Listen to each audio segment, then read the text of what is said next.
Welcome to Kenton's videos. Enjoy the video. In this video, I will explain how to make pudding for 1-year baby. Start by choosing plain whole milk, ripe banana, or pureed fruit as the base and avoid added sugar. Cook gently and whisk constantly to prevent lumps and hot spots. Cool the pudding to lukewarm before serving and test the temperature on your wrist. Offer small spoonfuls and watch for choking or allergies, introducing one new ingredient at a time. Choose gentle, single-ingredient options when starting pudding for a 1-year-old.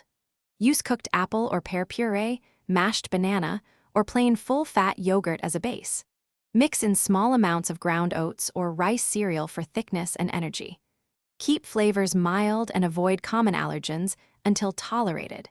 Serve in small portions and note any reactions, adjusting ingredients after successful trials with caregivers' approval. When cooking pudding for a 1-year-old, heat slowly and whisk to a smooth consistency, avoiding boiling. Use a thermometer or wrist test to confirm lukewarm serving temperature. Strain if needed to remove fibers or lumps that could cause gagging. Store leftovers in the fridge within 2 hours and use within 24 to 48 hours. Always supervise feeding and introduce new ingredients one at a time to monitor allergies.